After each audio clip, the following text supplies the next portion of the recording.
Hello and welcome to this long-delayed production of The Tragedy of Mariam by Elizabeth Cary. We started recording this play in 2019, I think, and had released a rough cut in our spoilers sessions into 2020 when COVID hit. Whilst the play was mostly recorded, other pressures meant it had to be set aside to make sure we got our best from the play. If you want to explore the full text in various ways, we have explored this on the YouTube channel and the podcast and all over the shop, and links to all the things are in the show description. The play runs on a complex collection of backstories. It is set in the palace of King Herod, who has been called away to Rome by the Emperor, and everyone thinks he will be executed. This leaves all our characters with mixed emotions. Herod's brother is reasonably happy that Herod might be dead, because he's then free to marry for love. Herod's sister Salome is less pleased, partly because it seems like she might actually vaguely like her brother, but also because she wants to divorce her husband CONSTABARUS and remarry. And she knew a secret against her husband that she could use to get Herod to agree to her demands. But in the absence of Herod, no dice. More complicated dynastic games are thrown up by the absence of Herod. He had previously been married to Doris, who bore him a son, and this faction are hoping to succeed him onto the throne. Herod had divorced Doris and married Mariam, our title character, whose ancestry helped cement his claim to the throne. Though given a higher practical status through the marriage, the price for Mariam was high. Her grandfather and brother were both murdered by her new husband, as part of Herod's various power games. Mariam's brother was killed, having just been raised to the position of high priest, a fact that neither Mariam nor her mother will ever forget. It is into this mix of the personal and political lives that Cary throws the audience into at the start of the play. Herod is dead, and Mariam and the rest of the court must reposition themselves accordingly. Beyond presents The Tragedy of Mariam by Elizabeth Cary, with Gillian Horgan as Mariam, Pamela Flanagan as Salome, and Heydn McCabe as CONSTABARUS. The king is dead.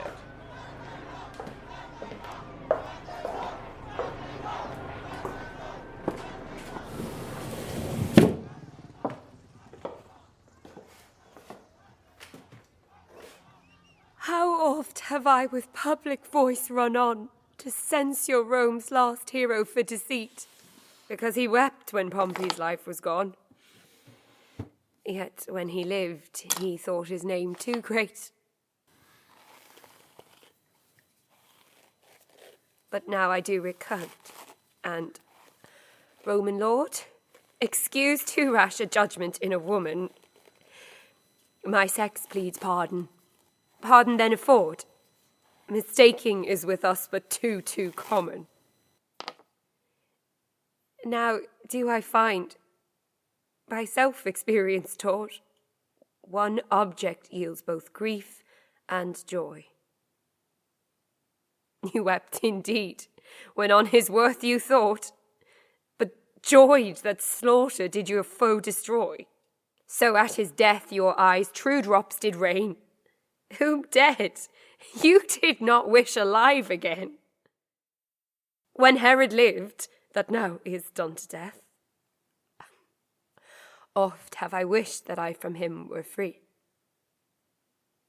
Oft have I wished that he might lose his breath.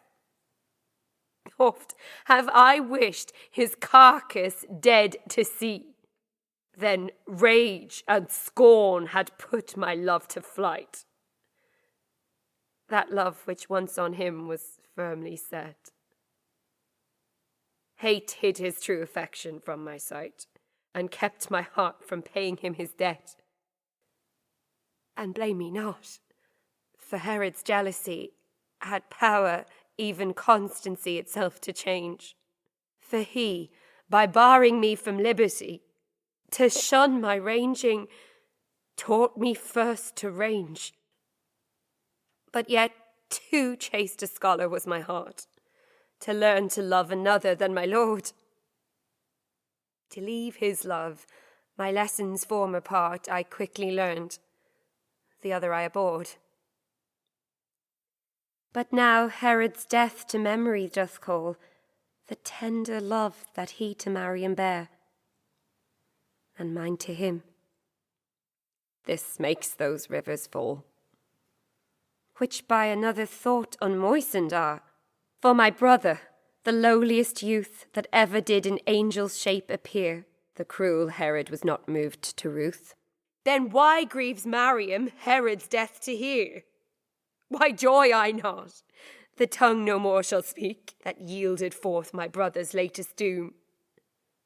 And, worthy grandsire, ill did he requite his high ascent, alone by thee procured, except he murdered thee to free the sprite, which still he thought on earth too long immured. How happy was it that Sir Hemus' mind was moved to pity my distressed estate. Might Herod's life a trusty servant find, my death to his had been unseparate. These thoughts have power, his death to make me bear, nay more, to wish the news may firmly hold. Yet cannot this repulse some falling tear, that will against my will some grief unfold. And more I owe him for his love to me, the deepest love that ever yet was seen. Yet I had rather much a milkmaid be, than be the monarch of Judea's queen. It was for naught but love he wished his end, might to my death but the vaunt courier prove. But I had rather still be foe than friend to him that saves for hate and kills for love. Hard-hearted Mariam, at thy discontent what floods of tears have drenched his manly face? How canst thou then so faintly now lament thy truest lover's death, a death's disgrace? Aye, now, mine eyes, you do begin to right the wrongs of your admirer and my lord. Long since you should have put your smiles to flight, ill doth a widowed eye with joy accord. Why now methinks the love I bear him then, when virgin freedom left me unrestrained, doth to my heart begin to creep again. My passion now is far from being feigned. But tears, fly back, and hide you in your banks.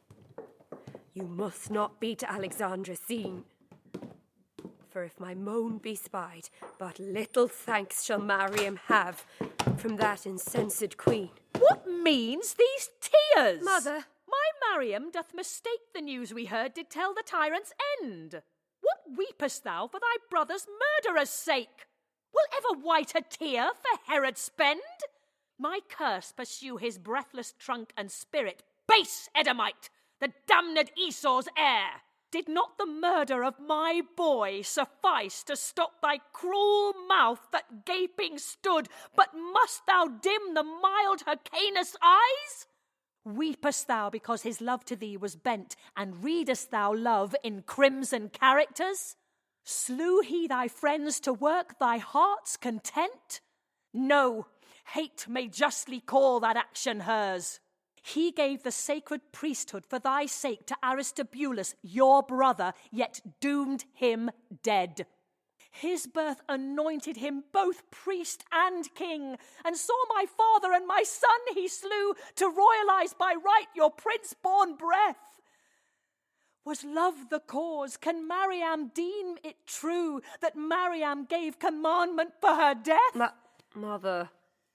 I know by fits he showed some signs of love, and yet not love, but raging lunacy.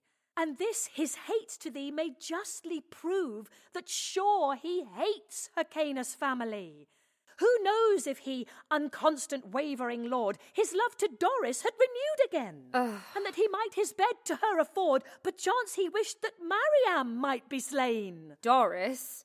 Alas, her time of love was past. Those coals were raked in embers long ago, in Mariam's love, and she was now disgraced. Nor did I glory in her overthrow. He not a whit his firstborn son esteemed, because as well as his, he was not mine. My children only for his own he deemed. These boys that did descend from royal line, these did he style his heirs to David's throne. My Alexander, if he live, shall sit in the majestic seat of Solomon. To will it so, did Herod think it fit? Why, who can claim from Alexander's brood that gold-adorned, lion-guarded chair? Was Alexander not of David's blood? And was not Mariam Alexander's heir? What more than right could Herod then bestow? And who will think, except for more than right, he did not raise them? For they were not low, but born to wear the crown in his despite. Then send those tears away that are not sent to thee by reason, but by passion's power. Thine eyes to cheer, thy cheeks to smiles be bent, and entertain with joy this happy hour. More plotting yet. Salome. Why, now you have the thing for which so oft you spent your suppliant breath. And Mariam hopes to have another king. Her eyes do sparkle joy for Herod's death. If she desired another king to have, she might before she came in Herod's bed have had her wish. More kings than one did crave for leave to set a crown upon her head. I think with more than reason she laments that she is freed from such a sad annoy. Whoist will weep to part from discontent? And if she joy, she did not causeless joy. You durst not thus have given your tongue the rein, if noble Herod still remained in life. Your daughter's betters far, I dare maintain, might have rejoiced to be my brother's wife. My betters far? Base woman, 'tis untrue. You scarce have ever my superiors seen. For Mariam's servants were as good as you before she came to be Judea's queen. Now stirs the tongue that is so quickly moved. But more than once your choler have I borne. Your fumish words are sooner said than proved, and Salome's reply is only scorn. Scorn those that are for thy companions held. Though I thy brother's face had never seen, my birth, thy baser birth, so far excelled, I had to both of you the princess been. Still twit you me with nothing but my birth. What odds betwixt your ancestors and mine? Both born of Adam, both were made of earth, and both did come from holy Abram's line. I favour thee when nothing else I say. With thy black acts I'll not pollute my breath. Else to thy charge I might full justly lay a shameful life, besides a husband's death. 'Tis true indeed. I did the plots reveal that passed betwixt your favourites and you. I meant not I a traitor to conceal.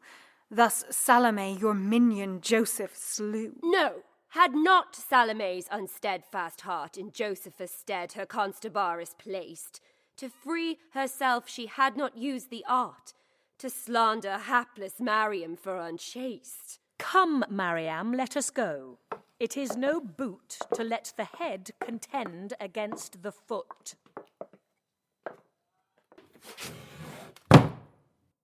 Live Salome to get so base a style as foot to the proud Mariam.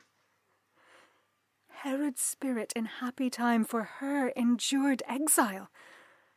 For did he live, she should not miss her merit. But he is dead, and though he were my brother, his death such store of cinders cannot cast my coals of love to quench.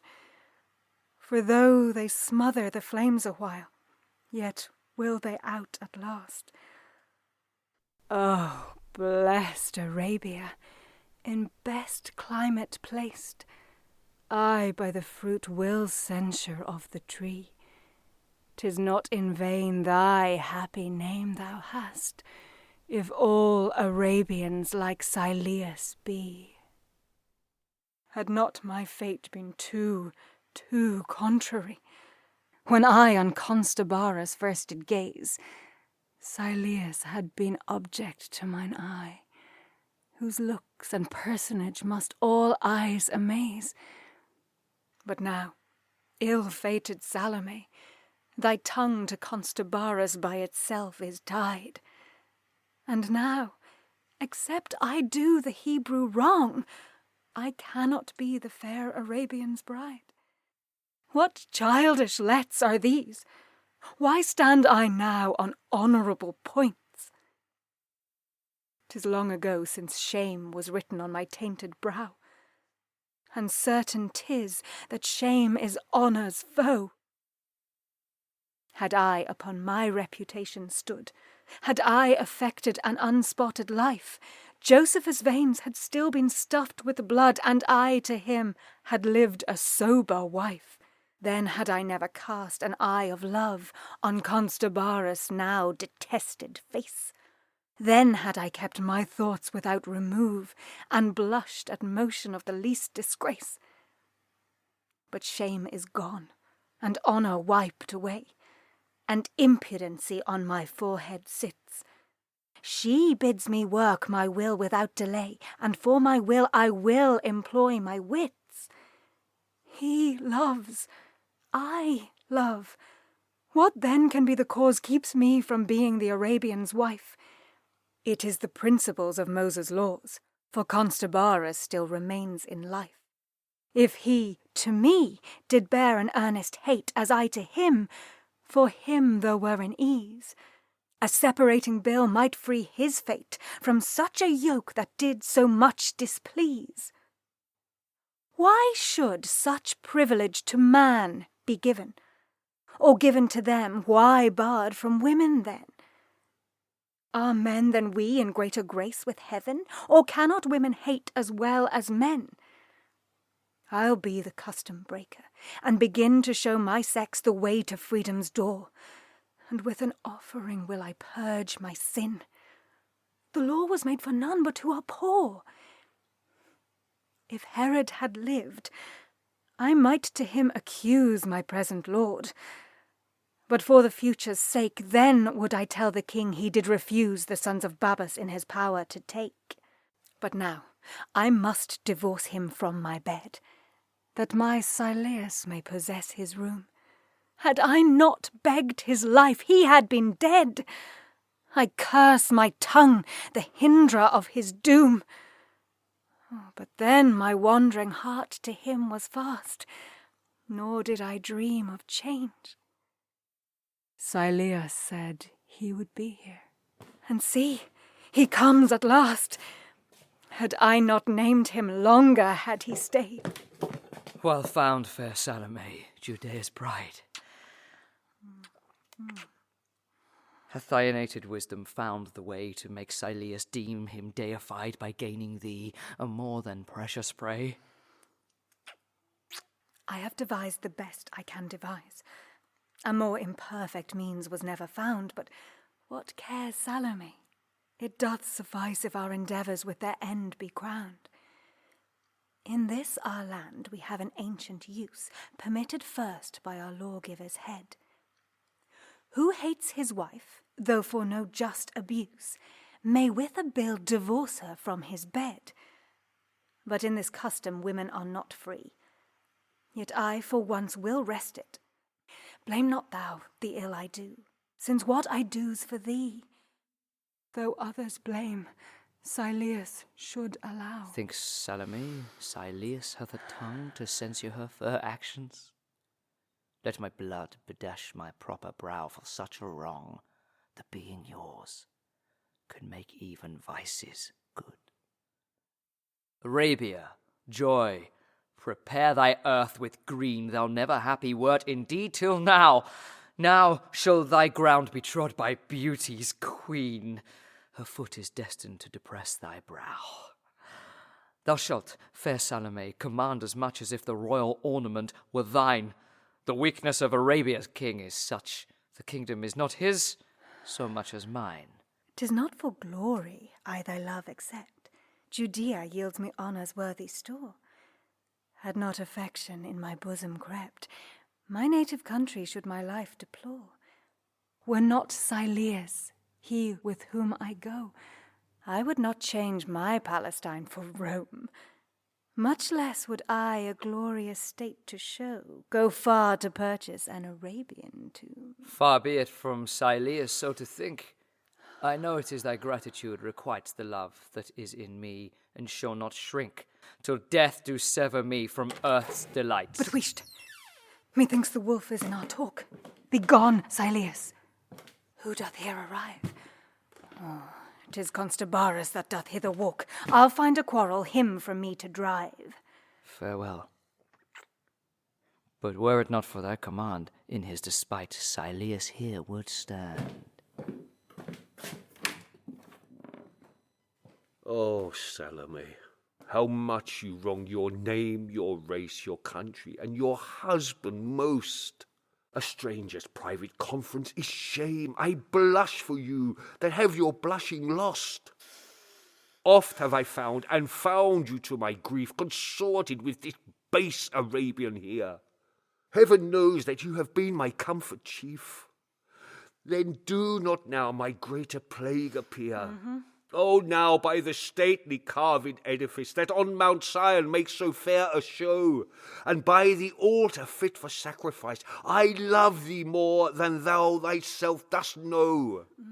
Oft with a silent sorrow have I heard how ill Judea's mouth doth censure thee. And did I not thine honour much regard, thou shouldest not be exhorted thus for me. Oh, didst thou but know the worth of honest fame, how much a virtuous woman is esteemed, thou wouldest like hell eschew deserved shame, and seek to be both chaste and chastely deemed. Our wisest prince did say, and true he said, a virtuous woman crowns her husband's head. Did I for this uprear thy low estate? Did I for this requital beg thy life? That thou hadst forfeited to hapless fate, to be to such a thankless wretch the wife?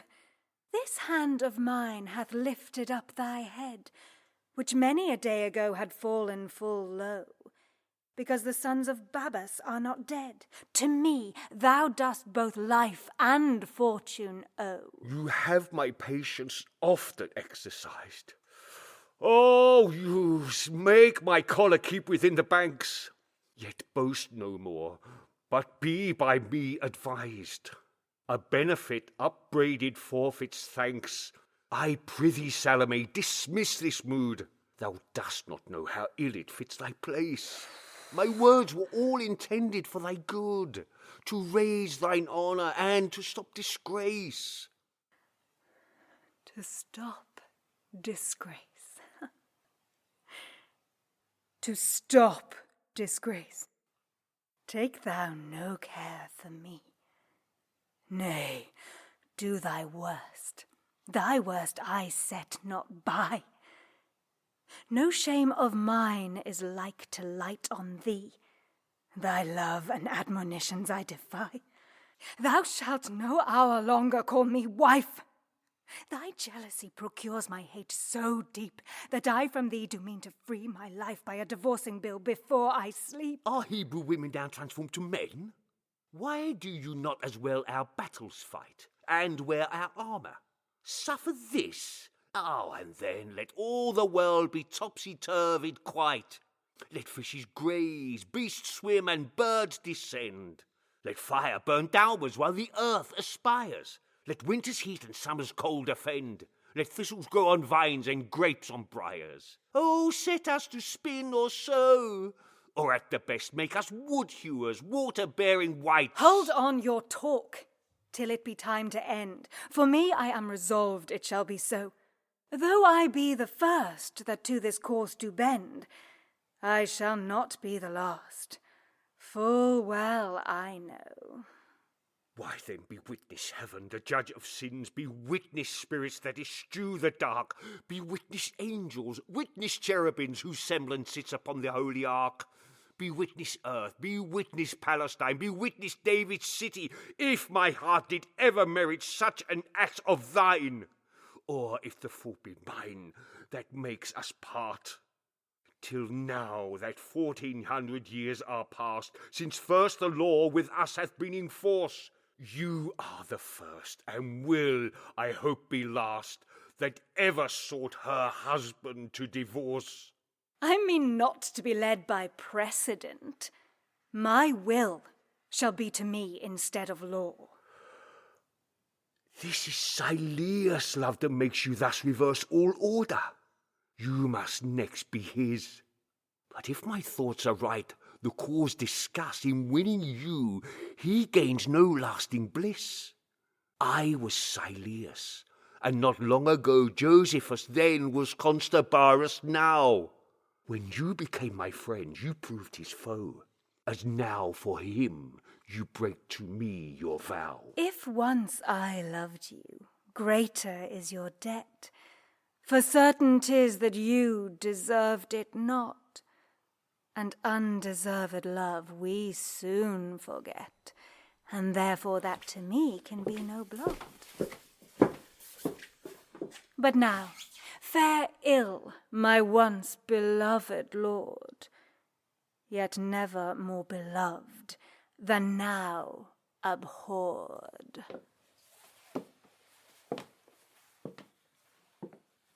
Yet CONSTABARUS biddeth thee farewell. Farewell, light creature. Heaven forgive thy sin.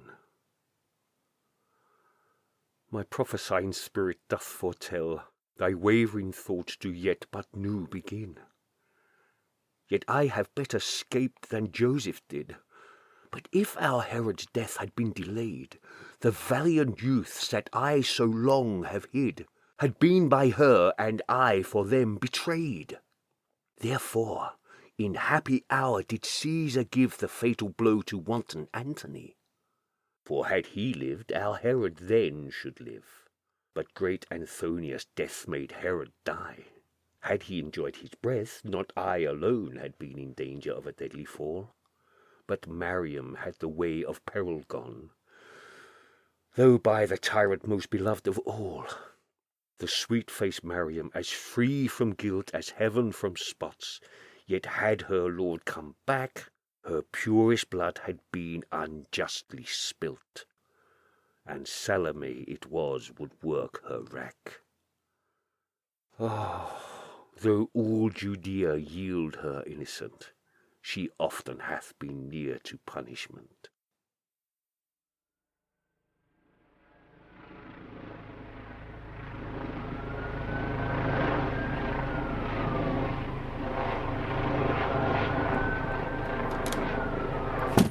'Tis true, GRAPHINA, now the time draws nigh, wherein the holy priest with hallowed rite the happy long-desired knot shall tie, Pheroras and GRAPHINA to unite.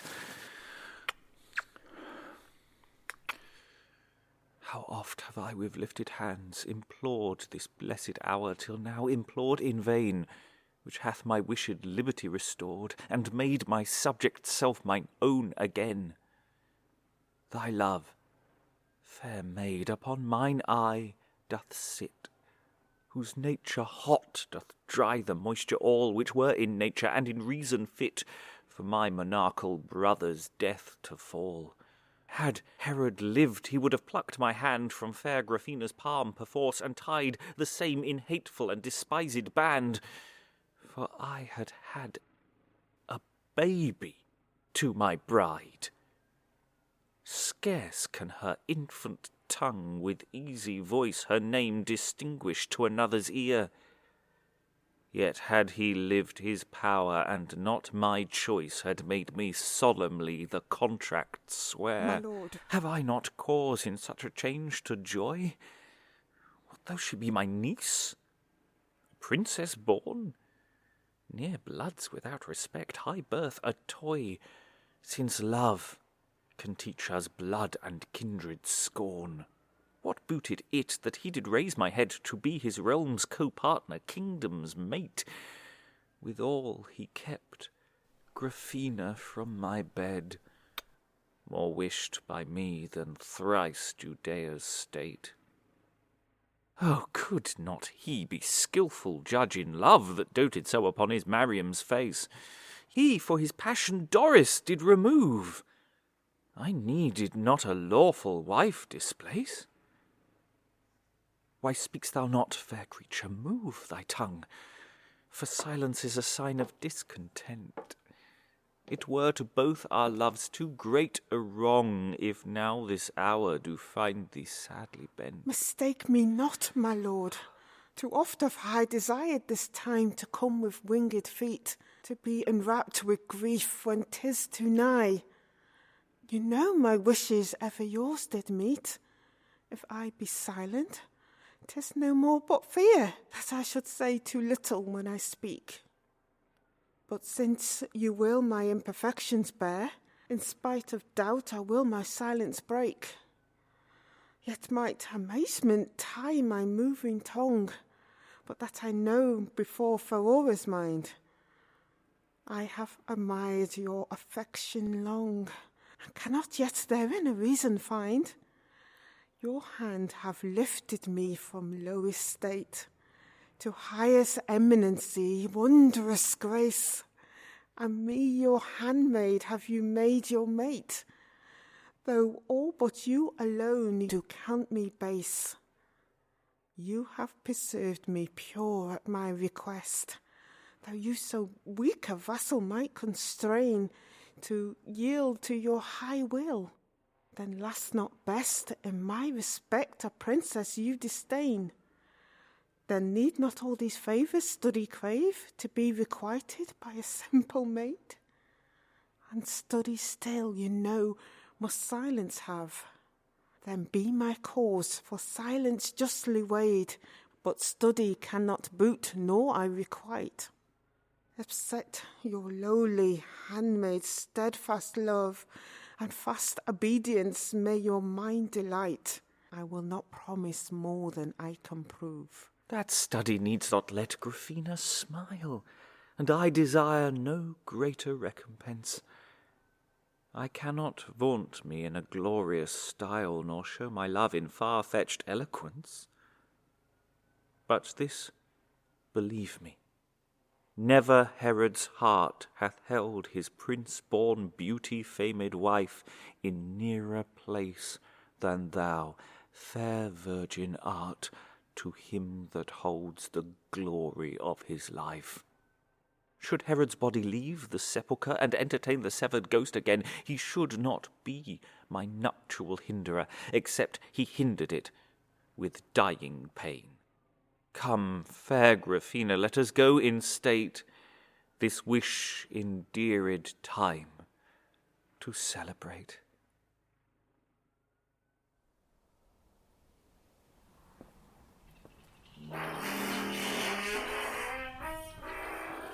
Now may you from your living tomb depart, where Herod's life hath kept you over long. Too great an injury to a noble mind to be quick buried. Now, valiant friend, you have our lives redeemed, which lives as saved by you to you are due. Command, and you shall see yourself esteemed. Our lives and liberties belong to you. This twice 6 years, with hazard of your life, you have concealed us from the tyrant's sword. Though cruel Herod's sister were your wife, you durst in scorn of fear this grace afford. In recompense, we know not what to say. A poor reward were thanks for such a merit. Our truest friendship at your feet we lay, the best requital to a noble spirit. Oh, how you wrong our friendship, valiant youth. With friends there is not such a word as debt. Where amity is tied with bond of truth, all benefits are there in common set. A bounteous act hath glory following it. They cause the glory that the act desire. You had purchased fame some years ago, but that you were confined, while fowls and meaner did advance their name. Your best of life, the prime of all your years, your time of action is from you bereft. 12 winters have you overpassed in fears. Yet if you use it well, enough is left. and who can doubt but you will use it well? The sons of BABUS have it by descent. In all their thoughts each action to excel, boldly to act and wisely to invent. Yet do I fear this tale of Herod's death at last will prove a very tale indeed. It gives me strongly in my mind his breath will be preserved to make a number bleed. I wish not, therefore, to be set at large, yet peril to myself I do not fear. Let us for some days longer be your charge, till we of Herod's state the truth do hear. What art thou turned a coward, noble youth, that thou beginst to doubt undoubted truth? Were it my brother's tongue that cast this doubt, I from his heart would have the question out with this keen falchion. But 'tis you, my lord, against whose head I must not lift a sword, I am so tied in gratitude. You have no cause to take it ill. If any word of mine your heart did grieve, the word dissented from the speaker's will. I know it was not fear that doubt began, but rather valour and your care of me. A coward could not be your father's son, yet no, I doubts, unnecessary be.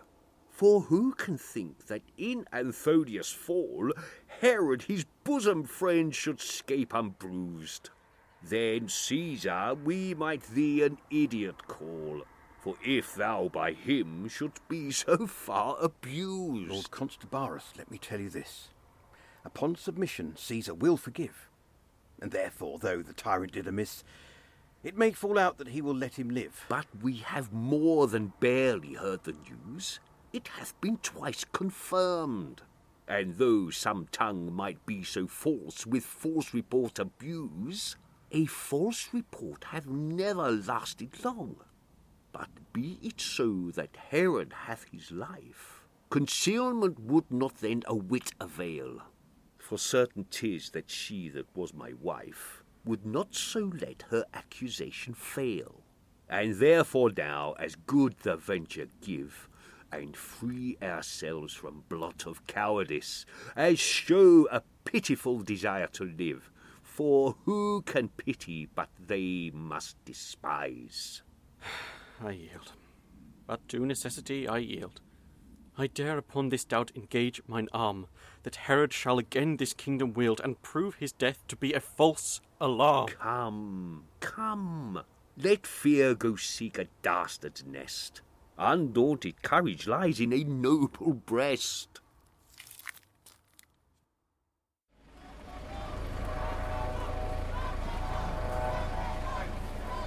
You royal buildings, bow your lofty side and scope to her that is by right your queen. Let your humility upbraid the pride of those in whom no due respect is seen. 9 times have we with trumpets' haughty sound observed the feast that takes the fruit from ground, since I, fair city, did behold thee last. So long it is since Mariam's purer cheek did rob from mine the glory, and so long since I returned my native town to seek, and with me nothing but the sense of wrong, and thee, my boy, whose birth, though great it were, yet have thy after fortunes proved but poor. When thou wert born, how little did I fear thou shouldst be thrust from forth thy father's door. Art thou not Herod's right begotten son? Was not the hapless Doris Herod's wife? Yes, ere he had the Hebrew kingdom won, I was companion to his private life. Was I not fair enough to be a queen? Why, ere thou wert to me, false monarch tied, my lack of beauty might as well be seen as after I had lived 5 years thy bride. Yet then thine oath came pouring like the rain, which all affirmed my face without compare, and that if thou mightst Doris' love obtain, for all the world besides thou didst not care.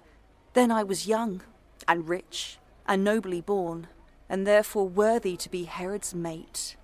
Yet thou, ungrateful, cast me off with scorn when heaven's purpose raised your meaner fate. Oft have I begged for vengeance for this fact, and with dejected knees, aspiring hands have prayed the highest power to enact the fall of her that on my trophy stands. Revenge I have according to my will. Yet where I wished this vengeance did not light, I wished it should high-hearted Mariam kill, but it against my whilom lord did fight. With thee, sweet boy, I came, and came to try if thou before his bastards might be placed in Herod's royal seat and dignity. But Mariam's infants here are only graced, and now for us there doth no hope remain. Yet we will not return till Herod's end be more confirmed. Perchance he is not slain. Each mouth within the city loudly cries that Herod's death is certain. Therefore, we had best some subtle, hidden plot devise, that Mariam's children might subverted be, by poison's drink, or else by murderous knife, so we may be advanced. It skills not how. They are but bastards. You were Herod's wife, and foul adultery blotteth Mariam's brow. They are too strong to be by us removed, or else revenge's foulest spotted face by our detested wrongs might be approved. But weakness must to greater power give place. But let us now retire to grieve alone, for solitariness best fitteth moan.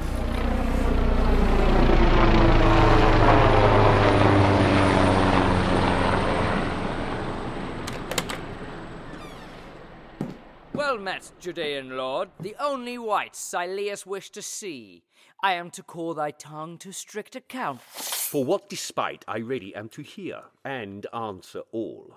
But if directly at the cause I guess, that breeds this challenge, you must pardon me, and now some other ground of fight profess. For I have vowed, vows must unbroken be. What may be your exception? Let me know. Why, aught concerning Salome. My sword shall not be wielded for a cause so low. A blow for her my arm will scorn to ford. It is for slandering her unspotted name, and I will make thee in thy vows despite suck up the breath that did my mistress blame, and swallow it again to do her right. I prithee give some other quarrel ground to find beginning. Rail against my name, or strike me first, or let some scarlet wound inflame my courage. Give me words of shame. Do thou our Moses' sacred laws disgrace. Deprave our nation, do me some despite. I am apt enough to fight in any case, but yet for Salome I will not fight. Not I for aught but Salome. My sword, that owes his service to her sacred name, will not an edge for other cause afford. In other fight, I am not sure of fame. For her I pity thee enough already. For her I therefore will not mangle thee. A woman with a heart so most unsteady will of herself sufficient torture be. She merely is a painted sepulchre that is both fair and vilely foul at once. Though on her outside graces garnish her, her mind is filled with worse than rotten bones, and ever ready lifted is her hand to aim destruction at a husband's throat. Her mouth, though serpent-like, it never hisses, yet like a serpent poisons where it kisses. Well, thou barkst, but will not bite. Oh, I tell thee still, for her I will not fight. Why then? I call thee coward. From my heart I give thee thanks. A coward's hateful name cannot to valiant minds a blot impart, and therefore I with joy receive the same. But now have at thee. Not for Salome I fight, but to discharge a coward's style. Here gins the fight that shall not parted be, before a soul or two endure exile.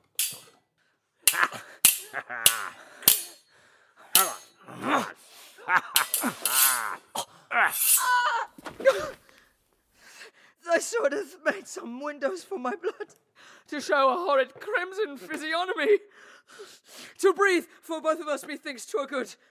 The day will give us time enough to die. With all my heart take breath. Thou shalt have time, and if thou list, a 12-month. Let us end. Into thy cheeks there doth a paleness climb. Thou canst not from my sword thyself defend. What needest thou for Salome to fight? Thou hast her, and mayst keep her. None strives for her. I willingly to thee resign my right, for in my very soul I do abhor her. Thou seest that I am fresh, unwounded yet. Then not for fear I do this offer make.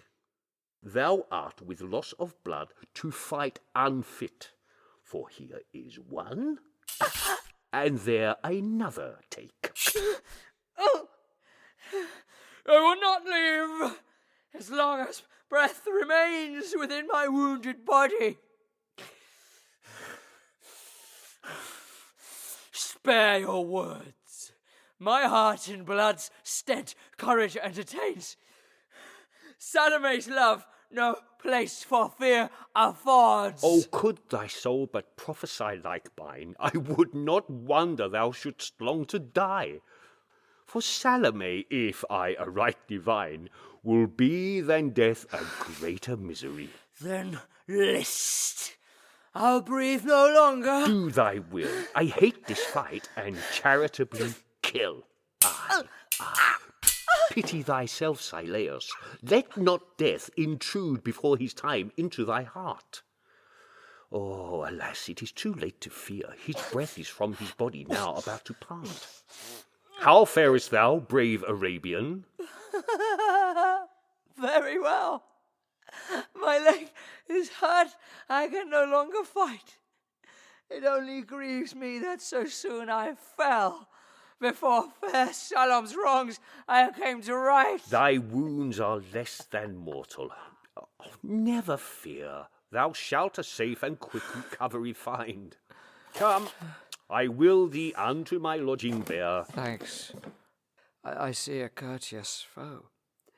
Stern enmity to friendship can know. Had not my heart and tongue engaged me, so I would from thee no foe but friend depart. My heart to Salome is tied too fast to leave her love for friendship, yet my skill shall be employed to make your favour last, and I will honour CONSTABARUS still. I ope my bosom to thee, and will take thee in as friend, and grieve for thy complaint. But if we do not expedition make, thy loss of blood, I fear, will make thee faint.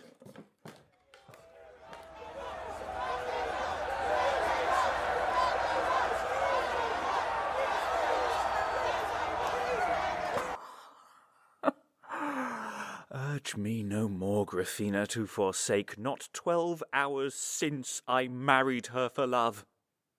And do you think a sister's power can make a resolute decree so soon remove? For minds they are that honour not affects. Who hunts for honour, happiness neglects. You might have been both of felicity and honour too in equal measure seized. It is not you can tell so well as I what 'tis can make me happy or displeased. To match for neither beauty nor respects, one mean of birth, but yet of meaner mind, a woman full of natural defects. I wonder what your eye in her could find. Mine eye found loveliness, mine ear found wit, to please the one and to enchant the other. Grace on her eye, mirth on her tongue doth sit. In looks a child, in wisdom's house a mother. But say you thought her fair, as none thinks else. Knows not Pheroras, beauty is a blast, much like this flower, which today excels, but longer than a day it will not last. Her wit exceeds her beauty. Wit may show the way to ill as well as good, you know. But wisdom is the porter of her head, and bars all wicked words from issuing thence. But of a porter better were you sped, if she against their entrance made defence. But wherefore comes the sacred ANNANELL, that hitherward his hasty steps doth bend? Great sacrificer, ye are arrived well. ill news from holy mouth I not attend. My lips, my son, with peaceful tidings blessed, shall utter honey to your listening ear. A word of death comes not from priestly breast. I speak of life. In life there is no fear. And for the news I did the heavens salute, and filled the temple with my thankful voice. For though that morning may not me pollute, at pleasing accidents I may rejoice. Is Herod then revived from certain death? What? Can your news restore my brother's breath? Both so and so the king is safe and sound, and did such grace in royal Caesar meet, that he, with larger style than ever crowned, within this hour Jerusalem will greet. I knew his death your hearts like mine did rack, though to conceal it proved you wise. How can my joy sufficiently appear? A heavier tale did never pierce mine ear. Now Salome of happiness may boast. But now Pheroras is in danger most. I shall enjoy the comfort of my life. I shall lose it, losing of my wife. Joy, heart, for CONSTABARUS shall be slain. Grieve, soul, GRAPHINA shall from me be ta'en. Smile, cheeks, the fair SILLIUS shall be mine. Weep, eyes, for I must with a child combine. Well, brother, cease your moans. On one condition, I'll undertake to win the king's consent. GRAPHINA still shall be in your tuition, and her with you be ne'er the less content. What's the condition? Let me quickly know, that I as quickly your command may act. 'Tis not so hard a task. It is no more, but tell the king that CONSTABARUS hid the sons of BABUS, done to death before. And 'tis no more than CONSTABARUS did. And tell him more, that we, for Herod's sake, not able to endure our brother's foe, did with a bill our separation make, though loath from CONSTABARUS else to go. Believe this tale foretold. I'll go from hence in Herod's ear the Hebrew to deface. And I that never studied eloquence, do mean with eloquence this tale to grace.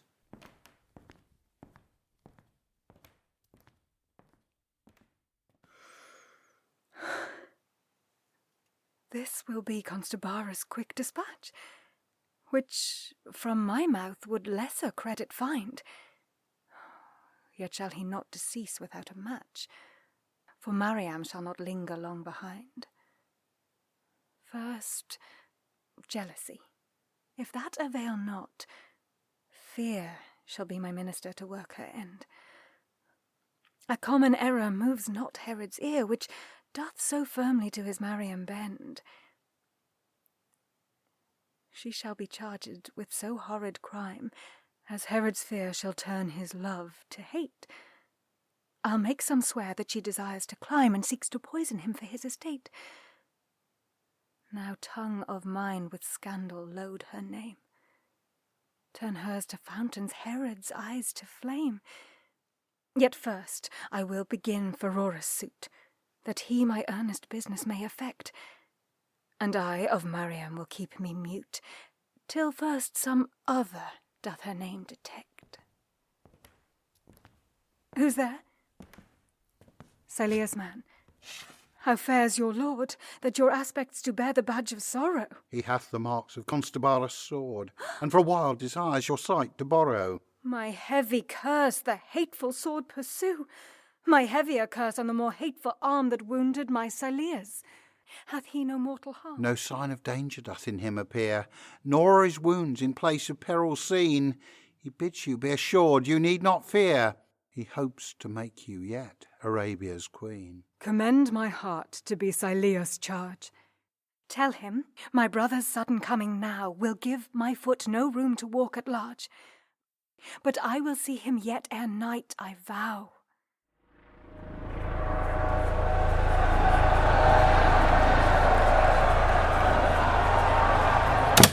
Seamus, tell me what the news may be that makes your eyes so full, your cheeks so blue. I know not now how to call them. Ill for me. 'Tis sure they are, not so I hope for you. Herod. Oh, what of Herod? Herod lives. How? Lives? What? In some cave or forest hid? Nay, nay. Back returned with honour. Caesar gives him greater grace than e'er Anthonius did. Foretell the ruin of my family. Tell me that I shall see our city burned. Tell me I shall a death disgraceful die. But tell me not that Herod is returned. Be not impatient, madam, but be mild. His love to you again will soon be bred. I will not to his love be reconciled. With solemn vows I have forsworn his bed. But you must break those vows. I'll rather break the heart of Mariam. Cursed is my fate. Great Queen. Speak no more to me. In vain ye speak to live with him I so profoundly hate. You must to me your pardon give. So Hemus cannot now your will obey. If your command should me to silence strive, if were not to obey, but to betray. Reject, slight my speeches, mock my faith, scorn my observance, call my counsel naught. Though you regard not whatso Hemus saith, yet will I ever freely speak my thought. For your issue's sake, more temperate be. The heart by affability is won. And must I to my prison turn again? Oh, now I see I was an hypocrite. I did this morning for his death complain, and yet do mourn because he lives ere night. When I his death believed, compassion wrought, and was the stickler twixt my heart and him.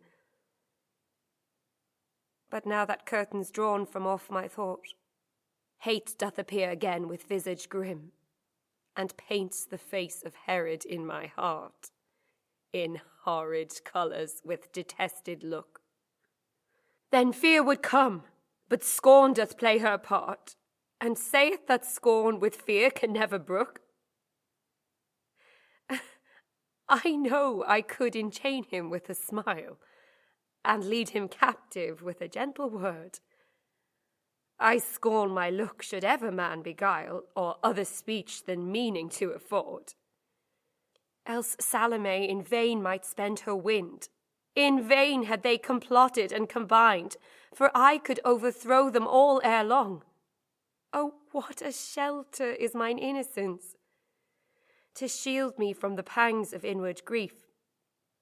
'Gainst all mishaps it is my fair defence, and to my sorrows yields a large relief.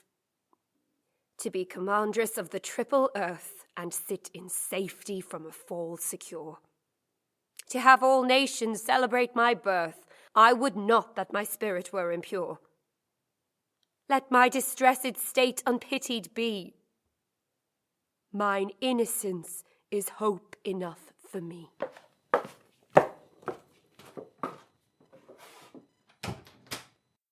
Oh, poor guiltless Queen! Oh, that my wish might place a little temper now about thy heart. Unbridled speech is Mariam's worst disgrace, and will endanger her without desert. I am in greater hazard. O'er my head the fatal axe doth hang unsteadily. My disobedience, once discovered, will shake it down. So Hemus so shall die. For when the king shall find we thought his death had been as certain as we see his life, and marks withal I slighted so his breath as to preserve alive his matchless wife.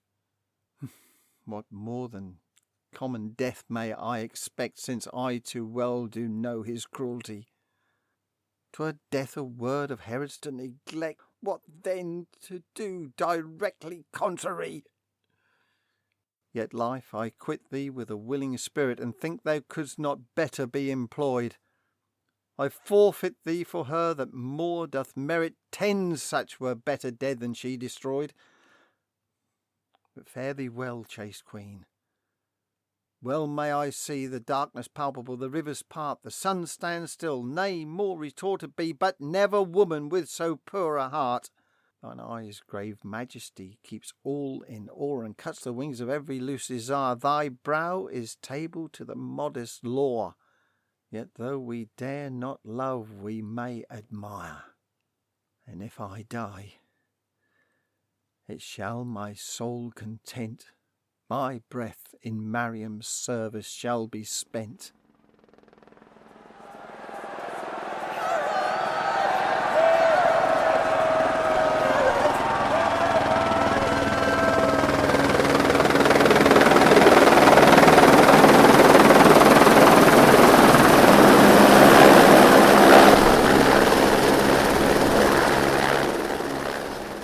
Hail, happy city, happy in thy store, and happy that thy buildings such we see, more happy in the temple where we adore, but most of all that Mariam lives in thee. Art thou returned? My lord. How fares my Mariam? She is well, my lord, and will anon be here as you commanded. Muffle up thy brow, thou day's dark taper. Mariam will appear, and where she shines we need not thy dim light. Oh, haste thy steps, rare creature, speed thy pace, and let thy presence make the day more bright, and cheer the heart of Herod with thy face. It is an age since I from Mariam went. Methinks our parting was in David's days.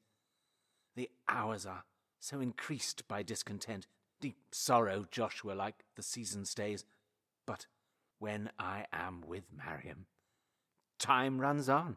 Her sight can make months minutes, days of weeks, and hour is then no sooner come than gone, when in her face mine eye for wonders seeks.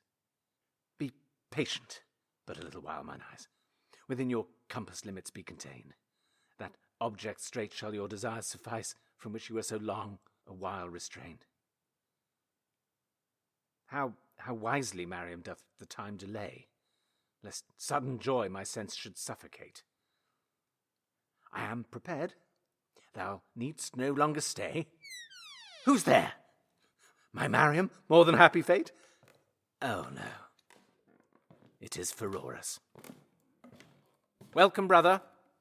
Now for a while I must my passions smother. All health and safety wait upon my lord, and may you long in prosperous fortunes live, with Rome commanding Caesar at accord, and have all honours that the world can give. Oh, brother, now thou speakst not from thy heart. No, thou hast struck a blow at Herod's love that cannot quickly from my memory part, though Salome did me to pardon move. Valiant Phasaelus, now to thee farewell. Thou wert my kind and honourable brother. Thou wouldst not, hadst thou heard of Herod's death, have made his burial time thy bridal hour. Thou wouldst with clamours, not with joyful breath, have showed the news to be not sweet, but sour. Phasaelus' great worth I know did stain Pheroras' petty valour, but they lie, excepting you yourself, that dare maintain that he did honour Herod more than I. For what I showed, love's power constrained me show, and pardon loving faults, for Mariam's sake. Mariam? Where is she? Nay, I do not know, but absent use of her fair name I make. You have forgiven greater faults than this, for Constabarus, that against your will preserved the sons of Babus, lives in bliss, though you commanded him the youths to kill. Go, take a present order for his death, and let those traitors feel the worst of fears. Now, Salome will whine to beg his breath, but I'll be deaf to prayers and blind to tears. He is, my lord, from Salome divorced, though her affection did to leave him grieve. Yet was she by her love to you enforced to leave the man that would your foes relieve. Then haste them to their death. My lord. I will requite thee, gentle Mariam. Salome, I mean. The thought of Mariam doth so steel my spirit, my mouth from speech of her I cannot wean. And here she comes indeed. Happily met, my best and dearest half. What ails, my dear? Thou dost the difference certainly forget twixt dusky habits and a time so clear. My lord, I suit my garment to my mind, and there no cheerful colours can I find. Is this my welcome? Have I longed so much to see my dearest Mariam discontent? What is't that is the cause thy heart to touch? Oh, speak, that I thy sorrow may prevent. Art thou not Jewry's queen, and Herod's too? Be my commandress, be my sovereign guide. To be by thee directed, I will woo. For in thy pleasure lies my highest pride. Or, if thou think Judea's narrow bound too strict a limit for thy great command, thou shalt be Empress of Arabia crowned, for thou shalt rule, and I will win the land. I'll rob the holy David's sepulchre to give thee wealth, if thou for wealth do care. Thou shalt have all they did with him inter, and I for thee will make the temple bare. I neither have of power nor riches want. I have enough, nor do I wish for more. Your offers to my heart no ease can grant, except they could my brother's life restore. Oh. No, had you wished the wretched Mariam glad, or had your love to her been truly tied? Nay, had you not desired to make her sad, my brother nor my grandsire had not died. Wilt thou believe no oaths to clear thy lord? How oft have I with execration sworn thou art by me beloved, by me adored, yet are my protestations heard with scorn. Hyrcanus plotted to deprive my head of this long-settled honour that I wear, and therefore I did justly doom him dead, to rid the realm from peril, me from fear. Yet I, for Mariam's sake, do so repent the death of one whose blood she did inherit. I wish I had a kingdom's treasure spent, so I had ne'er expelled Hyrcanus' spirit. And your brother, as I affected that same noble youth, in lasting infamy my name enroll, if I not mourned his death with hearty truth. Did I not show to him my earnest love, when I to him the priesthood did restore, and did for him a living priest remove, which never had been done but once before? I know that, moved by importunity, you made him priest, and shortly after die. I will not speak unless to be believed. This froward humour will not do you good. It hath too much already Herod grieved, to think that you on terms of hate have stood. Yet smile, my dearest Mariam, do but smile, and I will all unkind conceits exile. I cannot frame disguise, nor never taught my face a look dissenting from my thought. By heaven, you vex me. Build not on my love. I will not build on so unstable ground. Naught is so fixed but peevishness may move. 'Tis better slightest cause than none were found. Yet let your look declare a milder thought. My heart again you shall to Mariam bind. A drink, my lord? What hast thou here? A drink procuring love. The queen desired me to deliver it. Did I? Some hateful practice this will prove. Yet can it be no worse than heaven's permit? Confess the truth, thou wicked instrument to her outrageous will. 'Tis poison sure. Tell true, and thou shalt scape the punishment, which if thou do conceal, thou shalt endure. I know not, but I doubt it be no less. Long since the hate of you Mariam's heart did see. Knowst thou the cause thereof? My lord, I guess. Sohemus told the tale that did displease. Sohemus false. Go, let him die.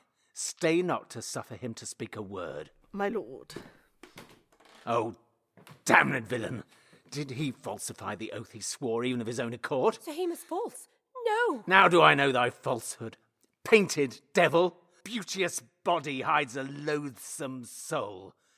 Your love, Sohemus, moved by his affection, though he have ever heretofore been true, did blab, forsooth, that I did give direction, if we were put to death to slaughter you. And you in black revenge attended now to add a murder to your breach of vow. Is this a dream? Oh, thine eye is pure as heaven, but impure thy mind. And for impurity shall Mariam die. Why didst thou love Seamus? They can tell that say I loved him. Mariam says not so. It is as plain as water, and denial makes of thy falsehood but a greater trial. Hast thou beheld thyself, and couldst thou stain so rare perfection? Even for love of thee I do profoundly hate thee. Wert thou plain, thou shouldst the wonder of Judea be. But oh, thou art not. Hell itself lies hid beneath thy heavenly show. Yet wert thou chaste, thou mightst exalt, pull down, command, forbid, and be above the wheel of fortune placed. Hadst thou complotted Herod's massacre, that so thy son a monarch might be styled, not half so grievous such an action were as once to think that Mariam is defiled. Thou shalt not live, fair fiend, to cozen more with heavenly semblance as thou cozen'st me. Yet must I love thee in despite of death, and thou shalt die in the despite of love. For neither shall my love prolong thy breath, nor shall thy loss of breath my love remove. I might have seen thy falsehood in thy face. Where couldst thou get thy stars that serve for eyes except by theft? And theft is foul disgrace. This had appeared before, where Herod wise. But I'm a sot, a very sot, no better. My wisdom long ago wandering fell. Thy face, encountering it, my wit did fetter, and made me for delight my freedom sell. Give me my heart, false creature. 'Tis a wrong my guiltless heart should now with thine be slain. Thou hadst no right to lock it up so long, and with usurper's name, I, Mariam, stain. Have you designed Seamus to his end? I have, my lord. No. Here, take her to her death. Come back, come back. My lord. Why should she feel the fury of the sword? Oh, now the grief returns into my heart and pulls me piecemeal. Love and hate do fight, and now hath love acquired the greater part, yet now hath hate affection conquered quite, and therefore bear her hence. She must not, shall not die. Without her I most miserable am, and with her more than most. Away, away! But, my lord, bear her but to prison, not to death. And is she gone indeed? Stay, villains, stay! Her looks alone preserved your sovereign's breath. Well, let her go. But yet she shall not die. I cannot think she meant to poison me, but certain 'tis she lived too wantonly, and therefore shall she never more be free. Foul villain, can thy soul permit thine ear to hear her causeless doom, and not enforce thy tongue that tale control, that must unjustly bring her to her tomb? Salome, thou hast thyself repaid for all the benefits that thou hast done. Thou art the cause I have the queen betrayed. Thou hast my heart to darkest falsehood won. I am condemned. Heaven gave me not my tongue to slander innocence, to lie, deceive, to be the hateful instrument to wrong, the earth of greatest glory to bereave. My sin ascends, and doth to heaven cry, it is the blackest deed that ever was, and that doth sit an angel, notary, that doth record it down in leaves of brass. How my heart doth quake. Achitophel, thou found the means thyself from shame to free, and sure my soul approves thou didst not well. All follow some, and I will follow thee.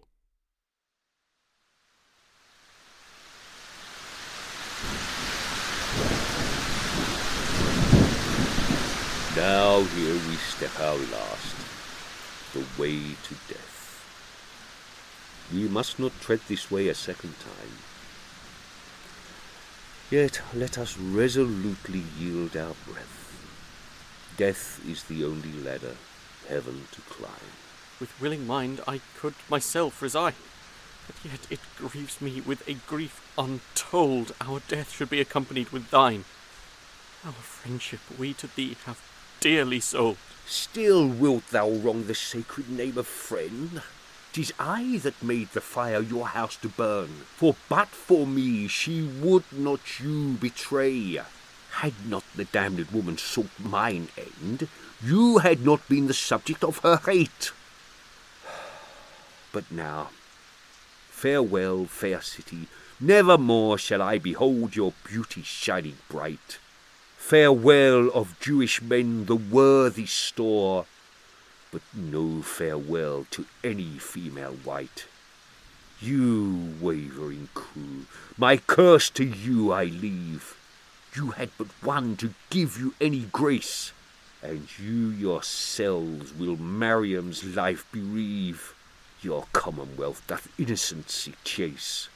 You creatures made to be the human curse, you tigers, lionesses, tear-massacring hyenas. Nay, far worse, for they for prey do shed their feigned tears. But you will weep, you creatures crossed to good, for your unquenched thirst of human blood.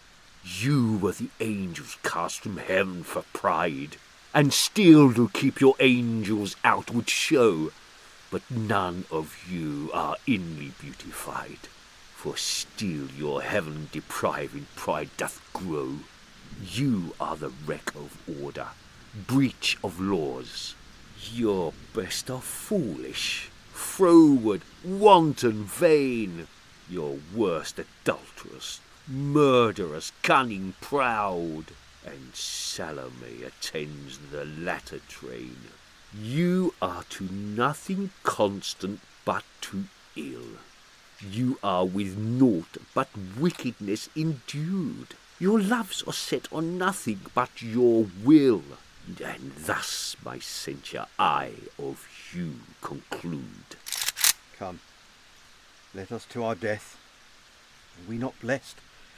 Our death will freedom from these creatures give, those troubled quiet sowers of unrest.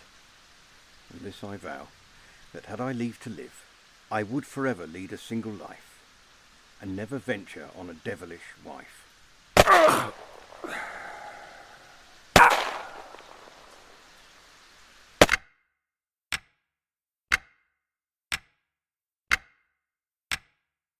Nay, she shall die. Die, quoth you? That she shall. But for the means. Methinks 'tis hard to find a means to murder her withal. Therefore I am resolved she shall be spared. Why, let her be beheaded. That were well. Think you that swords are miracles, like you? Her skin will every curtlax edge refell, and then your enterprise you well may rue. Why, drown her then? Indeed, a sweet device. Why? Would not every river turn her course, rather than do her beauty prejudice, and be reverted to the proper source? So not a drop of water should be found in all Judea's quondam fertile ground. Then let the fire devour her. 'Twill not be. Flame is from her derived into my heart. Thou nursest flame, flame will not murder thee, my fairest Mariam, fullest of desert. Then let her live, for me. Nay, she shall die. But can you live without her? Doubt you that? I'm sure I cannot. I beseech you, try. How should I try? Why, let my love be slain. But if we cannot live without her sight, you'll find the means to make her breathe again, or else you will bereave my comfort quite. Oh, I warrant you. What, is she gone, and gone to bid the world be overthrown? What is her heart's composure hardest stone? To what a pass are cruel women grown? She has returned already. Have you done? Is it possible you can command so soon a creature's heart to quench the flaming sun, or from the sky to wipe away the moon? If Mariam be the sun and moon, it is, for I already have commanded this. But have you seen her cheek? 1,000 times. But did you mark it too? Aye, very well. What is't?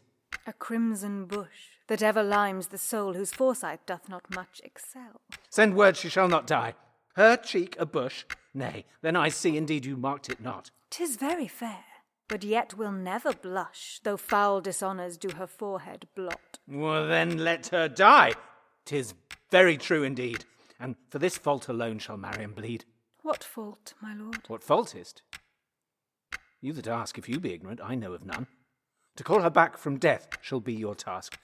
I'm glad that she for innocent is known, for on the brow of Mariam hangs a fleece, whose slenderest twine is strong enough to bind the hearts of kings, the pride and shame of Greece. Troy flaming Helen's not so fairly shine. 'Tis true indeed, she lays them out for nets, to catch the hearts that do not shun a bait. 'Tis time to speak, for Herod sure forgets that Mariam's very tresses hide deceit. Oh, do they so?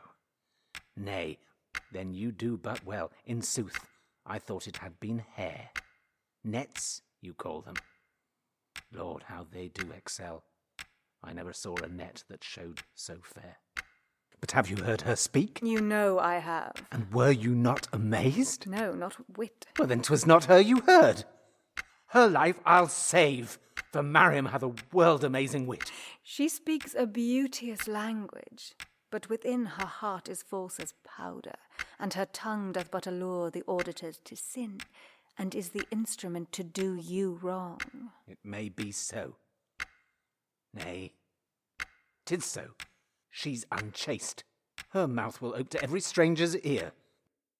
Then let the executioner make haste, lest she enchant him, if her words he hear. Let him be deaf, lest she do him surprise that shall to free her spirit be assigned.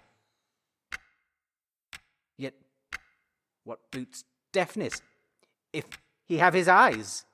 Her murderer must be both deaf and blind, for if he see, he needs must see the stars that shine on either side of Mariam's face, whose sweet aspect will terminate the wars wherewith he should a soul so precious chase.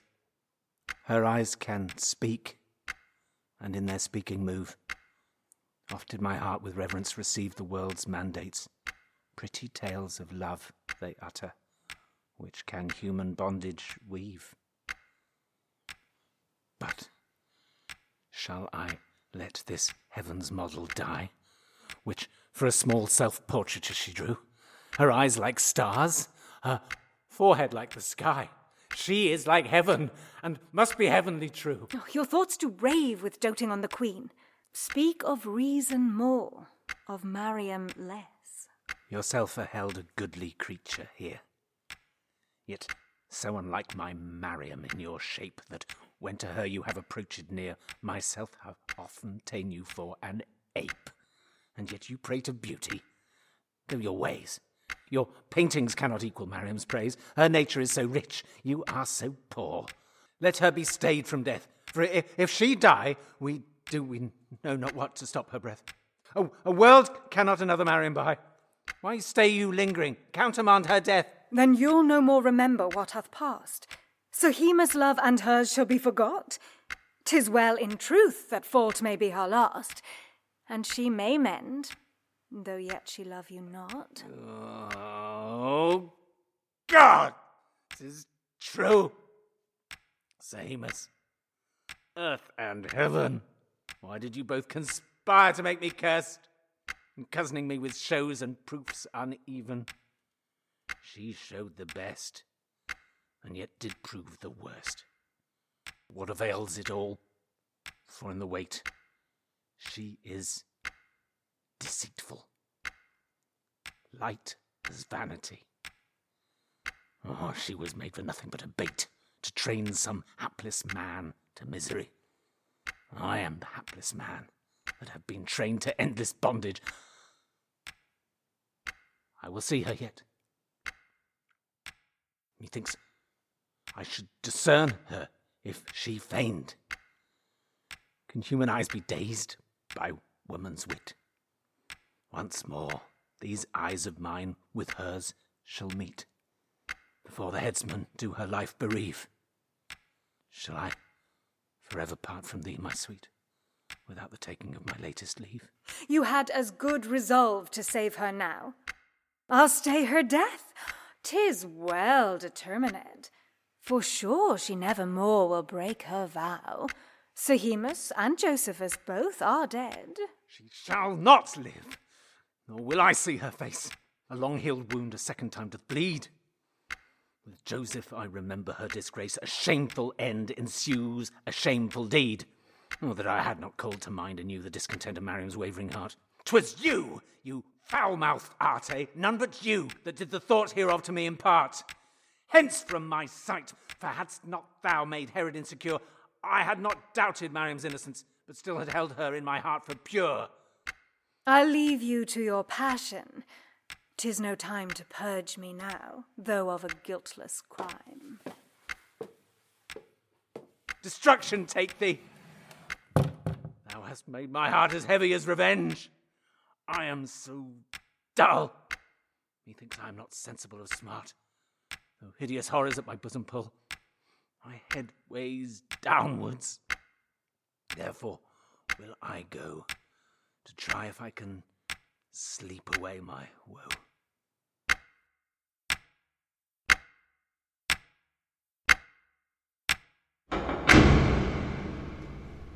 Am I the Mariam that presumed so much, and deemed my face must needs preserve my breath? Aye, it was that thought my beauty such, as it alone could countermand my death. Now death will teach me. He can pale as well a cheek of roses as a cheek less bright, and dim an eye whose shine doth most excel, as soon as one that casts a meaner light. Had not myself against myself conspired, no plot, no adversary from without could Herod's love from Mariam have retired, or from his heart have thrust my semblance out. The wanton queen that never loved for love, false Cleopatra, wholly set on gain, with all her sleights did prove, yet vainly prove, for her the love of Herod to obtain. Yet her allurements, all her courtly guile, her smiles, her favours, and her smooth deceit could not my face from Herod's mind exile. That face that all the world esteemed so rare did Herod hate, despise, neglect, and scorn, when with the same he Mariam's did compare. I thought, and yet but truly thought, that Herod's love could not from me be drawn. But now, though out of time, I plainly see it could be drawn, though never drawn from me, had I but with humility been graced. As well as fair, I might have proved me wise. But I did think, because I knew me chaste, one virtue for a woman might suffice. You princes great in power and high in birth, be great and high. I envy not your hap. Your birth must be from dust, your power on earth. In heaven shall Mariam sit in Sarah's lap. Aye, heaven. Your beauty cannot bring you thither. Your soul is black and spotted, full of sin. You in adultery lived 9 years together, and heaven will never let adultery in. What art thou that dost poor Mariam pursue? Some spirit sent to drive me to despair? Who sees for truth that Mariam is untrue? If fair she be, she is as chaste as fair. I am that Doris that was once beloved by Herod, Herod's lawful wife. 'Twas you that Doris from his side removed, and robbed from me the glory of my life. Was that adultery? Did not Moses say that he that being matched did deadly hate might by permission put his wife away, and take a more beloved to be his mate? What did he hate me for? For simple truth? For bringing beauteous babes? For love to him? For riches, noble birth, or tender youth? Or for no stain did Doris honour dim? Oh, tell me, Mariam, Tell me if you know which fault of these made Herod Doris foe? These thrice 3 years have I with hands held up and bowed knees fast nailed to the ground, besought for thee, the dregs of that same cup, that cup of wrath that is for sinners found. And now thou art to drink it. Doris, curse upon thyself, did all this while attend, but now it shall pursue thy children worse. O Doris, now to thee my knees I bend. That heart that never bowed to thee doth bow. Curse not mine infants. Let it thee suffice that heaven doth punishment to me allow. Thy curse is cause that guiltless Mariam dies. Had I 10,000 tongues, and every tongue inflamed with poison's power and steeped in gall, my curses would not answer for my wrong, though I, in cursing thee, employed them all. Hear thou, that didst Mount Gerizim command to be a place whereon with cause to curse, stretch thy revenging arm, thrust forth thy hand, and plague the mother much, the children worse. Throw flaming fire upon the base-born heads that were begotten in unlawful beds, but let them live till they have sense to know what 'tis to be in miserable state. Then be their nearest friends their overthrow, attended be they by suspicious hate.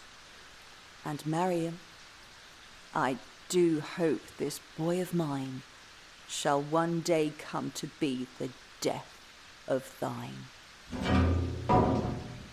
Oh, heaven forbid! I hope the world shall see this curse of thine shall be returned on thee.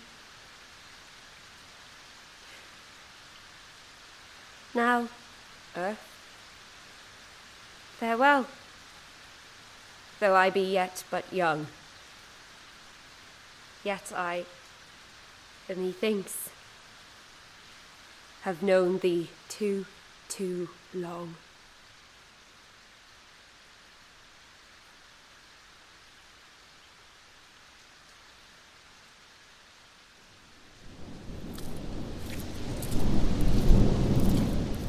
When, sweetest friend, did I so far offend your heavenly self that you my fault to quit have made me now relater of your end, the end of beauty, chastity, and wit? Was none so hapless in the fatal place, but I most wretched for the queen to choose? 'Tis certain I have some ill-boding face that made me cull to tell this luckless news. And yet no news to Herod. Were it new to him, unhappy 't had not been at all. Yet do I long to come within his view, that he may know his wife did guiltless fall. And here he comes. Your Mariam greets you well. What? Lives my Mariam? Joy, exceeding joy. She shall not die. Heaven doth your will repel. Oh, do not with thy words my life destroy. I prithee, tell no dying tale. Thine eye without thy tongue doth tell but too much. I went amongst the curious gazing troop to see the last of her that was the best, to see if death had heart to make her stoop. When there I came, upon the way I saw the stately Mariam, not debased by fear. Her look did seem to keep the world in awe, yet mildly did her face this fortune bear. Thou dost usurp my right. My tongue was framed to be the instrument of Mariam's praise. Yet speak. She cannot be too often famed. All tongues suffice not her sweet name to raise. But as she came, she ALEXANDRA met, who did her death, sweet queen, no whit bewail, but as if nature she did quite forget, she did upon her daughter loudly rail. Why stopped you not her mouth? Where had she words to darken that heaven made so bright?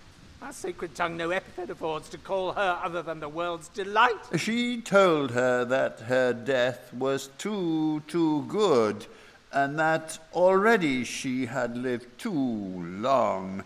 She said she shamed to have a part in blood of her that did the princely Herod wrong. Base pick-thank devil, shame.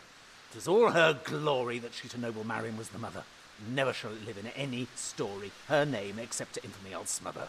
What answer did her princely daughter make? She made no answer, but she looked the while as if thereof she scarce did notice take, yet smiled, a dutiful, though scornful smile. Sweet creature, I that look to mind do call. Full oft hath Herod been amazed withal. Gone. She came unmoved, with pleasant grace, as if to triumph her arrival were, in stately habit and with cheerful face. Yet every eye was moist but Mariam's there. When justly opposite to me she came, she picked me out from all the crew. She beckoned to me, called me by my name, for she my name, my birth, and fortune knew. What? Did she name thee? Happy, happy man. Wilt thou not ever love that name the better? But what sweet tune did this fair dying swan afford thine ear? Tell all, omit no letter. Tell thou, my lord, said she. Me? Meant she me? It's true. The more my shame. I was her lord. Were I not mad, her lord I still should be. But now her name must be by me adored. Oh, say, what said she more? Each word she said shall be the food whereon my heart is fed. Tell thou, my lord, thou saw'st me lose my breath. Oh, that I could that sentence now control. If guiltily, eternal be my death. I hold her chaste, even in my inmost soul. By 3 days hence, if wishes could revive, I know himself would make me oft alive. 3 days, 3 hours, 3 minutes, not so much a minute in 1,000 parts divide. My penitency for her death is such as in the first I wish she had not died. But forward in thy tale. Why, on she went, and after she some silent prayer had said, she died, as if to die she were content, and thus to heaven her heavenly soul is fled. But art thou sure there doth no life remain? Is it possible my Mariam should be dead? Is there no trick to make her breathe again? Her body is divided from her head. Why, yet methinks there might be found by art strange ways of cure. 'Tis sure rare things are done by an inventive head and willing heart. Let not, my lord, your fancies idly run. It is as possible it should be seen that we should make the holy Abraham live, though he entombed 2,000 years had been, as breath again to slaughtered Mariam give. But now, for more assaults, prepare your ears. There cannot be a further cause of moan. This accident shall shelter me from fears. What can I fear? Already Mariam's gone. Yet, tell in what you will. As I came by from Mariam's death, I saw upon a tree a man that to his neck a cord did tie, which cord he had designed his end to be. When me he once discerned, he downwards bowed, and thus with fearful voice he cried aloud, Go tell the king, he trusted ere he tried. I am the cause that Mariam causeless died. Damnation take him! For it was the slave that said she meant with poison's deadly force to end my life, that she the crown might have. Which tale did Mariam from herself divorce. Oh, pardon me, thou pure unspotted ghost. My punishment must need sufficient be. Missing that content I valued most, which was thy admirable face to see. I had but one inestimable jewel, yet one I had no monarch had the like. And therefore I curse myself as cruel. 'Twas broken by a blow myself did strike. I gazed thereon, never thought me blessed. But when on it my dazzled eye might rest, a precious mirror made by wondrous art, I prized it 10 times dearer than my crown, and laid it up fast folded in my heart. Yet I in sudden choler cast it down, bashed it all to pieces. 'Twas no foe that robbed me of it, but Herod's wretched self hath Herod crossed. She was my graceful moiety, me a curse to slay my better half and save my worst. But sure she's not dead. You did but jest, to put me in perplexity a while. 'Twere well indeed if I could so be dressed. I see she is alive. Methinks you smile. If sainted Abel yet deceased be, 'tis certain Mariam is as dead as he. Why, then go call her to me. Bid her now put on fair habit, stately ornament, and let no frowner shade her smoothest brow. In her doth Herod place his whole content. She'll come in stately weeds to please your sense, if now she come attired in robe of heaven. Remember, you yourself did send her hence, and now to you she can no more be given. She's dead. Hell take her murderers. She was fair. Oh, what a hand she had. It was so white. It did the whiteness of the snow impair. I never more shall see so sweet a sight. 'Tis true, her hand was rare. Her hand? Her hands? She had not singly one of beauty rare, but such a pair, as here where Herod stands, he dares the world to make to both compare. Accursed Salome, hadst thou been still, my Mariam had been breathing by my side. Oh, never had I had my will sent forth command that Mariam should have died. But Salome, thou didst with envy vex to see thyself outmatched in thy sex. Upon your sex's forehead Mariam sat, to grace you all like an imperial crown. But you, fond fool, have rudely pushed thereat, and proudly pulled your proper glory down. One smile of hers, nay, not so much. A look was worth 100,000 such as you. Judea, how canst thou the wretches brook that robbed from thee the fairest of the crew?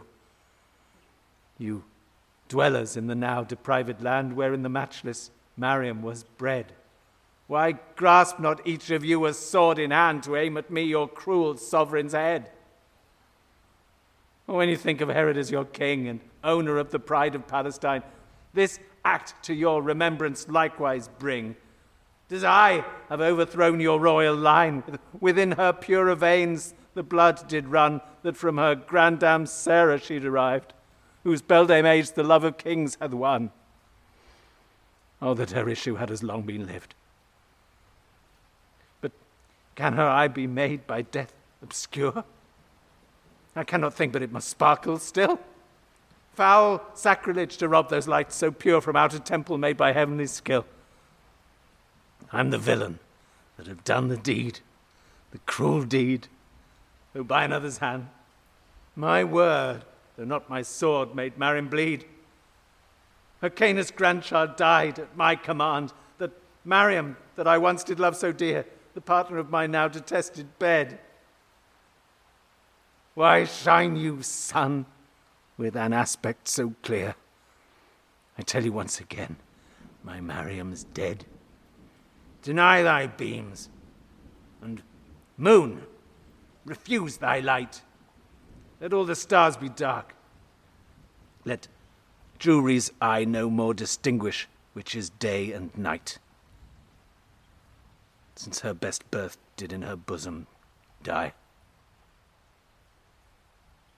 Those fond idolaters, the men of Greece, maintain these orbs are safely governed, that each within themselves have gods apiece, by whom their steadfast course is justly led. But were it so, as so it cannot be, they all would put their mourning garments on. Not one of them would yield a light to me that is the cause that Mariam's gone. Their Jove, if Jove he were, would sure desire to punish him that slew so fair a lass. For Leda's beauty set his heart on fire, yet she not half so fair as Mariam was. And Mars would deem his Venus had been slain, soul to recover her would never stick. For if he want the power her life to gain, then physics' god is but an empiric. The queen of love would storm for beauty's sake. And Hermes, too, since he bestowed her wit, the night's pale light for angry grief would shake, to see chaste Mariam die, in age unfit. But oh, I am deceived. She passed them all in every gift, in every property. Her excellencies wrought her timeless fall, and they rejoiced, not grieved, to see her die.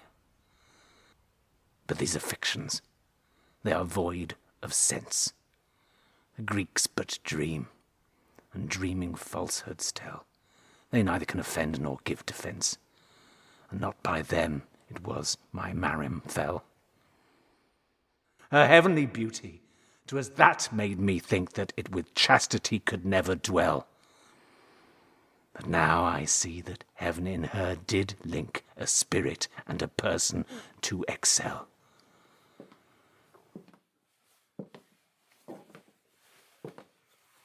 Whoever hath beheld with steadfast eye the strange events of this one only day? How many were deceived, how many die, that once today did grounds of safety lay? It will from them all certainty bereave, since twice 6 hours so many can deceive. This morning Herod held for surely dead, and all the Jews on Mariam did attend. And CONSTABARUS rise from Salome's bed, and neither dreamed of a divorce or end.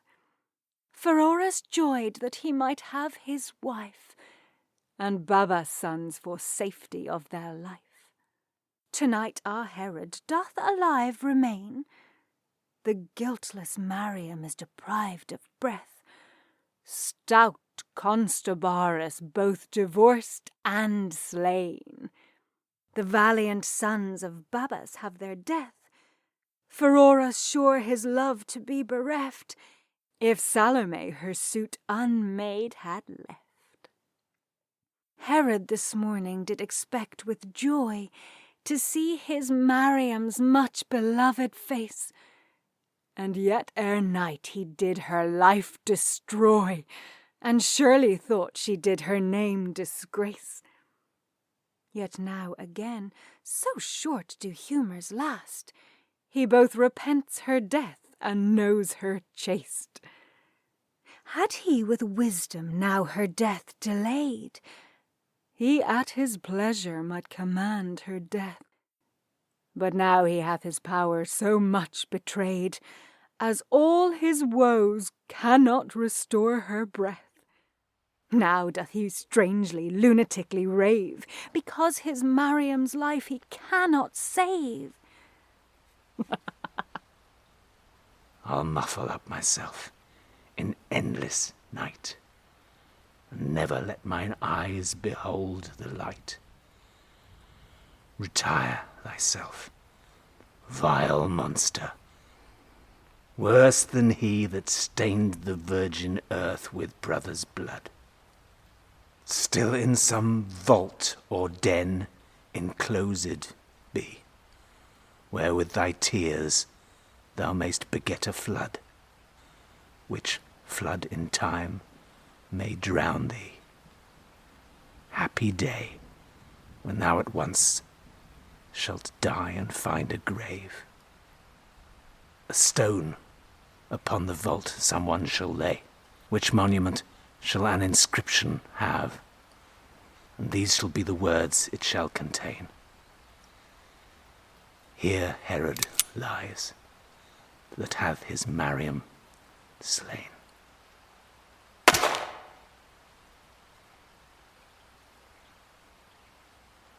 This day's events were certainly ordained to be the warning to posterity. So many changes are therein contained, so admirable strange variety.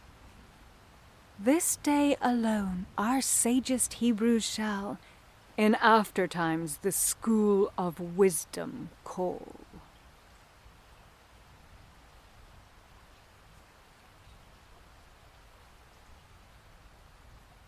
In The Tragedy of Mariam by Elizabeth Cary, Mariam was played by Gillian Horgan, Salome by Pamela Flanagan, CONSTABARUS by Heydn McCabe, and King Herod by Geir Madland.